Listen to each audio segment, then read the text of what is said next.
maintenant sur l'envers de la dette en Afrique, il faut voir ce qui s'est passé depuis l'an 1000.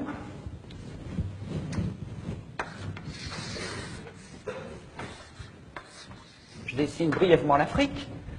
En l'an 1000, les Africains, ils naviguaient jusqu'en Chine. Il y avait de très grands États en Afrique.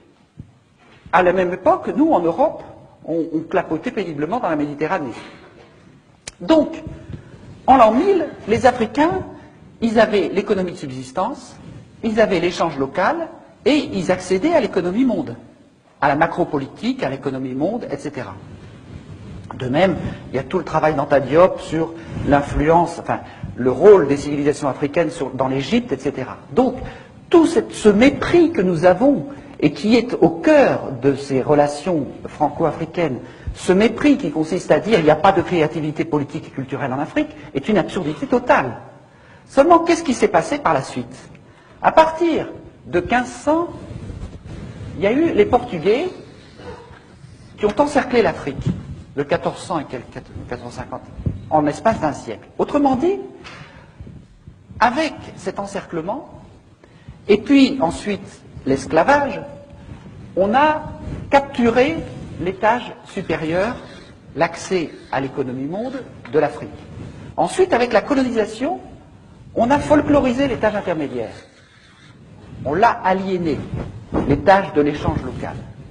Et l'Afrique n'a réussi à survivre à ces 3 ou 4 siècles d'agression épouvantable qu'en se repliant sur le rez-de-chaussée du clan, de la famille, en hypertrophiant les solidarités de cet étage. Donc ça a été quelque chose de formidable pour l'Afrique, parce que quelque part, c'est ce qui lui a permis de survivre.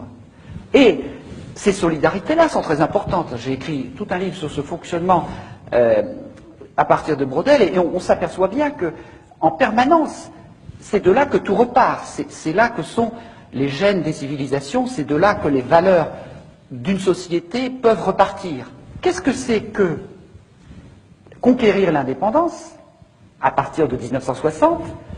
C'était pour les Africains reconstruire les étages qui avaient été détruits par la colonisation et l'esclavage. Et donc vous allez voir que tout ce que je vais vous expliquer maintenant de la France-Afrique, ça a été un jeu depuis 40 ans qui a consisté en permanence, par toutes sortes de moyens politiques, économiques, barbouzards ou idéologiques, de faire retomber en permanence l'Afrique dans ce niveau-là, en lui disant vous n'êtes pas capable de déployer des règles du jeu, qu'elles soient économiques, politiques, culturelles, à ce niveau-là, ni d'accéder à l'économie monde. Et donc c'est cela l'enjeu dont je vais débattre, dont je vais vous parler maintenant assez brièvement. Qu'est-ce que c'est que la France-Afrique?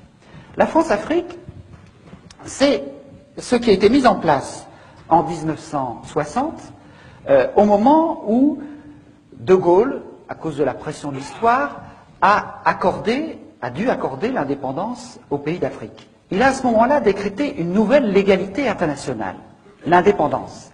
Et en même temps, il a chargé son bras droit, Jacques Foccart, de faire exactement l'inverse. Pour 3 ou 4 raisons. D'abord, pour maintenir le rang de la France à l'ONU avec un cortège d'États clients, pour maintenir l'accès aux matières premières stratégiques, le pétrole, l'uranium, ou aux matières premières juteuses comme le bois, le cacao, etc., pour maintenir le financement de la vie politique, parce que je vous parlerai tout à l'heure des chiffres de détournement de la rente pétrolière ou du bois, etc., ça représente des centaines de milliards. Et les affaires dont on vous parle en France, ce sont des lotos paroissiaux par rapport aux financements politiques qui viennent de l'Afrique. Alors, ça c'était la 3e raison. Et la 4e, qui m'est apparu plus récemment à travers un certain nombre de travaux historiques, c'est le rôle de sous-traitant de la France dans la guerre froide au service du camp occidental, c'est-à-dire empêcher une partie de l'Afrique de basculer du côté du camp communiste. Donc, pour ces 4 raisons, De Gaulle demande à Jacques Foccart de faire exactement l'inverse de ce qu'il dit. Alors, c'est là qu'il faut comprendre le problème. C'est que si on décrète une nouvelle légalité internationale, et qu'on fait exactement le contraire, ce qu'on fait est illégal, ne peut être fait que de manière occulte, cachée. Et c'est pour ça que toutes ces relations franco-africaines sont très majoritairement cachées aux yeux du public, parce qu'elles sont inavouables, puisque la nouvelle légalité, c'est l'indépendance. Autrement dit, la France-Afrique, c'est comme un iceberg. vous avez 10% d'émergés, la France, patrie des droits de l'homme, meilleure amie de l'Afrique, généreuse, etc., toute une face immaculée dans la relation franco-africaine, et vous avez 90% d'immergés, qui est la réalité profonde de la réalité franco-africaine, qui est le système mis en place par Jacques Foccart et qui visait à maintenir la dépendance. Quels étaient ces moyens inavouables? Je vais très vite parce que je voudrais ensuite passer à l'actualité et puis aux enjeux actuels. Quels étaient les moyens parallèles, illégaux, inavouables, de tenir cette relation franco-africaine? Le premier, ça a été de faire un grand ménage pour choisir des chefs d'État amis de la France, souvent d'ailleurs avec la nationalité française, parfois tout simplement des agents des services français comme Omar Bongo, qui vivent souvent en France d'ailleurs, tous ces gens-là. Donc on a choisi des proconsuls à la peau noire. On les a choisis comment? D'abord par une guerre civile épouvantable au Cameroun, qui a fait entre 100 000 et 400 000 morts, une guerre digne du Vietnam qui ne figure dans aucun manuel d'histoire. Ensuite, en assassinant les chefs d'État légitimes élus par la population, comme Sylvanus Olympio au Togo, qui a été assassiné par 4 sergents-chefs revenant de la guerre d'Algérie, dont l'un d'entre eux est toujours au pouvoir, et Yadema, tout cela sous la supervision de l'officier français qui était chargé d'assurer sa sécurité. Barthélemy Boganda, par exemple, le centrafricain, est mort dans un accident d'avion suspect, donc on a fait un grand ménage. Ensuite, les autres, on les a promus par la fraude électorale ou par la corruption, les moyens classiques. Il n'y en a qu'un seul qui a résisté, qui est Sékou Touré, mais qui a connu tellement de vrais complots en l'espace de 2 ans qu'il a fini par en voir défaut et par devenir paranoïaque, donc par être écarté quelque part du jeu.